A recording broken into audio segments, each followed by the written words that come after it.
కేశవ తాగిన మైకంలో నాగమ్మ గురించి మొత్తం నిజాల్ని ఒక్కొక్కటిగా బయటపెట్టేశాడు.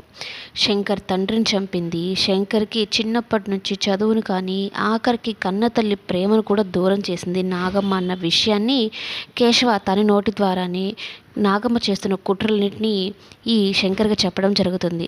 కానీ శంకర్ ఏంటి అంటే పెద్దమ్మ అంటే విపరీతమైన ప్రేమ, గౌరవం.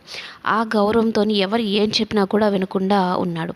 ఆఖరికి మొన్న ఈ మధ్యన కూడా మీ అమ్మ తన నగలే పెట్టుకుని తన చీర కట్టుకున్నా కూడా తనకు అలాంటి భాగ్యం ఉండకూడదు అని చెప్పని విపరీతంగా కొట్టింది. ఆ విషయం నీకు వెన్నెల చెప్తే వెన్నెలని కొట్టేలాగా చేసిందిరా అని అయితే చెప్తూ, అలాగే ఇంకా నిజాలు ఎక్కడ చెప్పేస్తాడో అని కేశవని ఈ నాగమ్మ కొడితే నాగమ్మ మీదకి కోపంతో నన్నే కొడతావా అంటూ చంపడానికి కత్తి తీసుకొని పొడిచేయబోతూ ఉంటాడు.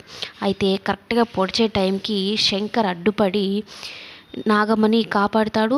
ఆ కత్తేమో శంకర్ కడుపులో దిగిపోతుంది. పూర్తిగా అంటే చాలా లోతుకు దిగడంతో అక్కడికక్కడే కుప్పకూలిపోయి పడిపోతాడు. చాలా రక్తం అయితే పోతుంది. ఒక్కసారిగా కేశవ ఆ రక్తాన్ని చూసి కళ్ళు తిరిగి పడిపోతాడు. కానీ అక్కడున్న రజని వీళ్ళందరూ భయపడిపోయి శంకర్ అలాంటి పరిస్థితుల్లో ఉండడం చూసి తట్టుకోలేక హాస్పిటల్కి అయితే తీసుకొని వెళ్తారు. నాగమ్మ కూడా ఇది పెద్ద షాక్.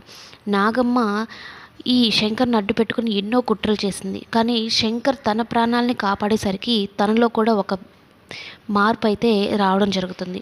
కన్న కొడుకే నన్ను చంపాలనుకున్నాడు, కానీ నేను పెంచిన కొడుకు మాత్రం నా ప్రాణాలని కాపాడాడని అనుకుంటూ నాగంలో భారీ మార్పు అయితే వచ్చిందనమాట. ఈ మార్పు కోసమే శంకర్ కావాలనే ప్రాణాలు తెగించి మరీ ఇలా చేశాడు. కన్న కొడుకే తనను చంపాలని చూడడంతో, అందులో శంకర్ తనను కాపాడాలనుకోవడంతో ఎవరు ఎలాంటి వాళ్ళో నాగమ్మకి ఇప్పుడు అర్థమైంది.